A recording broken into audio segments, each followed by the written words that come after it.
Those look very tasty. I will steal two. I will steal two of these. I take one. I take one. Okay, one. Like my secretary told you, I'm busy. No, obviously I see you're very, very busy. But I've come a long way to find you, Roger East. Disappointed? My name is Jose Ramos-Horta. Roger East, played by Anthony LaPaglia, was a kind of veteran war correspondent. He was a very experienced journalist.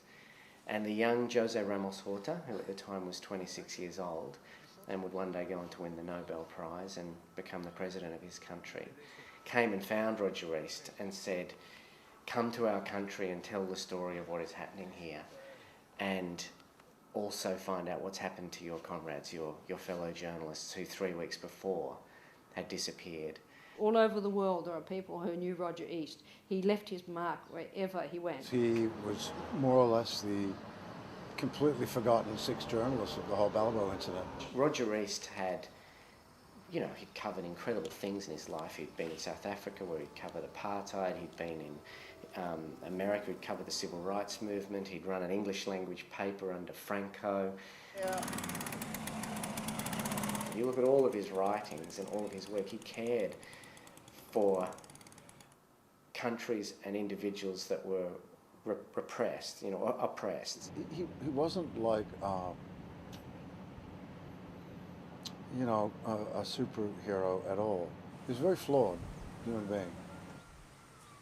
And so really Anthony was trying to kind of comprehend what it must have been like for this man to be given another chance to roll the dice in his life. There was trepidation on his part, and there was uncertainty on his part, and he felt that he was too old in some ways to go out there and do that. He'd done it already. But something in him just wouldn't lay down. Well, I'm glad to see that the ABC is taking good care of you since your return. I met Roger in Darwin. Okay. He came to my hotel after I came out of Timor. Mm-hmm. He came to the travel lodge and said, I'm Roger East. And I didn't know who he was. Okay. And frankly, no one knew who he was. He wasn't like a well-known journalist in our world, And I've told everyone today about the story, but so we spent half an hour. He said, I'm going to East Timor, I'm a journalist. I said, oh, why are you going to East Timor? I've just got out and the whole thing's collapsing. He said, well, I'm going to set up a news agency. Are you insane? He knew he knew that he'd meet his end that way somehow. He just didn't know when or where. Oscar Isaacs is playing Horta. He's doing an amazing job. So what do you think? Good looking enough?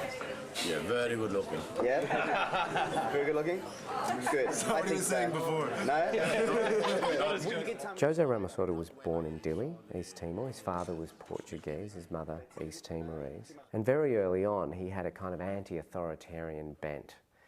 He was exiled by the Portuguese to Mozambique in 1970, where he spent 2 years.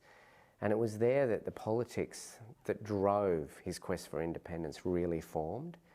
When he returned from Mozambique, he became part of the Fretland government's push for independence. He travelled to Australia, he travelled to Indonesia.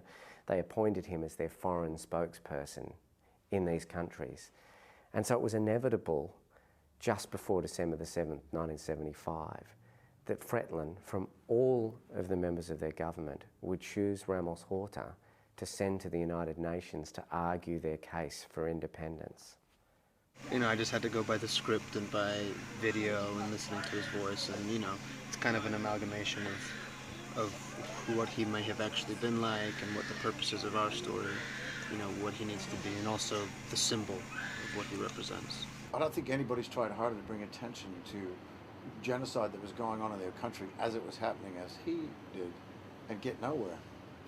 He was very much about liberating East Timor, not only from the past Portuguese, but also from the onslaught of the Indonesians, and he pretty much went to every and any length to have that happen. The incredible thing about the story of Jose Ramos-Horta is that in 1975 he was 26 years old and already championing independence of his country and representing East Timor at the UN. He was the youngest person to address the Security Council in December 1975 and argued successfully for the United Nations to allow East Timor to be a nation in exile at the UN. So Roger East, of course, now is the 6th journalist, the 6th Australian who was murdered on the wharf in Dili, on December the 8th in 1975. There are also so many kind of unanswered questions as to, why he didn't get out in time. Now, Roger East was on a list that was supplied by the Australian government to the Indonesian government of a person to be protected. Prior to that moment, he had been hunted by the Indonesians. They kept saying on the Indonesian radio that there was a 6th journalist and they were going to kill him.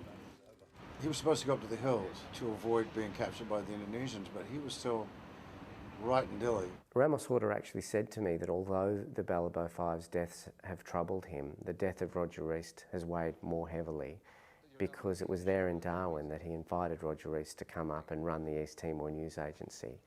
Ramos-Horta knew that he needed journalists in East Timor, and that by stirring that spirit again in Roger East, he was encouraging him to come to that country and eventually to put himself in a situation where he lost his life.